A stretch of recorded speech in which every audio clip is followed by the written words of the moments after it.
You provided an appreciation, Morgan, when the club's able to score a couple of goals off the rushes we saw last night.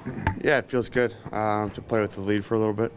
I think our goalie did a good job of keeping us in it, and more work to do tomorrow. Can you put into perspective, Morgan, just how difficult it is to do what Ron did last night, where he was on the ice for 3 minutes and 2 seconds consecutively?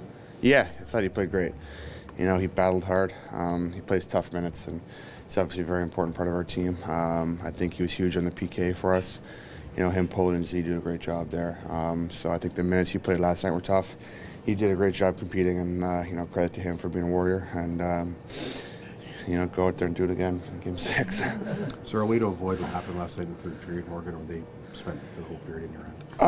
Yeah. I think we got a little bit tense. There's plays to be made, and we didn't necessarily make them all the time. I think when you're coming down the home stretch of a game like that, it can be a little bit nerve-wracking. You might not want to have the puck in your stick for too long. But I think the more time we spend getting used to those situations, the more comfortable we'll be. We talked about it this morning. We want to be in that situation though when you're up late in the third. It's not the most comfortable thing in the world when they're rolling around offensively, but you're up one in the third period of a playoff game, we'll take it. So there's room to get better, but the way that guys like Ronnie and Patty and Roman handle those minutes is just a good example of what we need to do in order to win. How much of a motivating factor is fear, do you think? Does it make you sharper, or does it make you likely to commit errors? Well, it depends how you handle it. I think in that situation, I don't think it's fear. I think it's more trying to play composed and make plays with the puck instead of just putting it on the wall. But in general, I think it can be a good motivator. But in that aspect of the game, I don't think you want to have that creep in. So moving forward, I think we have lots of things we can get better on and lots of things that we can be more comfortable with. And I think that games like last night are a good opportunity to learn and get better. Are you able to, I know the games are on as intense, you're thinking about the game in the next game. You ever take in the atmosphere, the fun of the fans, the yeah. in Boston, all that kind of stuff? Yeah. Last night when we were going back and forth to the penalty box, their crowd was pretty loud, and I went over to talk to the ref, and we couldn't really hear each other. So a pretty cool atmosphere. So I wouldn't expect much different in Game 6. Hopefully we can come out and play well and give our fans something to cheer about. What was the ride home like last night, and is it that much more belief in the dressing room this morning after you did? Yeah, I think going into Game 5 we had belief in ourselves, and within our group, we felt like we could still get the job done. But I think when you go out there and you put out a good effort and you win a game, it just adds to it.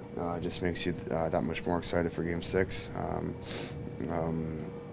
Adds to the belief, adds to the comfort and the confidence, and that's obviously big for us. And I think we feel good about what we were able to do, and we feel good moving forward about what's left to be done. And I believe that we can get it done. Is there frustration with the officiating, Morgan, or does that go to the wayside going into tomorrow? No. I think when you look at the penalties, there's certain ones you have to call, like when you slash and you break a stick. I mean, it's not what you're trying to do, but that's what happens. You got to call it. So, they did a good job. It's obviously not the way that we want to play. We spent too much time shorthanded. But again, when you look at Paulie, you look at Haynes and Z. I think they did a great job for us on the back end, and Brownie, Plecky, Cappy, Himes were great up front too. So, good practice for our PK, but hopefully we don't have to revisit that. Not to downplay the contributions of everybody else, but when you get outshot to the extent that you did, spend that much time on the penalty kill that you did, is it fair to say that Freddie may have stole that game for you? Yeah, absolutely. I think when you look at the way Freddie played,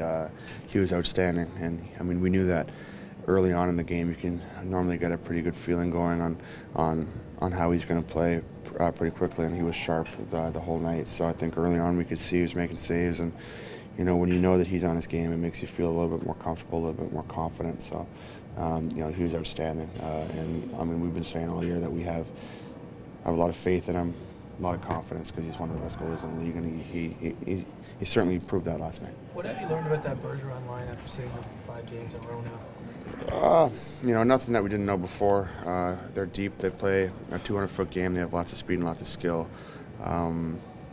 So it's important that we continue to to focus on that matchup and make sure that the guys that are out there against him are good and sharp. Is there any concern? Is there any concern that they're just on the cusp, Morgan, given the opportunities and attempts that they're getting each game? Well, it depends what you mean on cusp, because the first 2 games I think they. Okay. Yeah. Well, just last night, I mean, even a guy like Pasternak, 18 shot attempts. I know Yeah. it wasn't a power play. But. Yeah. I think a big part of that is the power play. Another part of that is us having to do a better job of taking those opportunities away. But it can be a number of different reasons why they create that many attempts. But as a group, we got to do a better job, and part of that's staying out of the box. You guys haven't reacted to all the little extracurricular stuff that Brad Marchand's been doing kind of throughout the series, of little shots here, shots there. You got you in the ribs, I believe, in game 4. Is that kind of is that on purpose? Have you been told not to? Well, I mean, you don't want to go to the box. Obviously, that's what guys try to do after the whistle, try to draw them in, try to take penalties. And it's important that we don't do that. I mean, they have a great power play, so we don't want to spend too much time in the box. And they have guys over there that are gonna play physical, and we have guys that are gonna try to do that as well. So that's just part of the game, and you have to have composure and make sure you're not taking penalties. But he does it more than most, right? Yeah, that's just part of his game. Are you surprised though that he gets away with some of that stuff after the whistle? You got Mitchie in the head. No, I mean that's just the way it goes, and that's just hockey, and we got to worry about winning the game, first and foremost.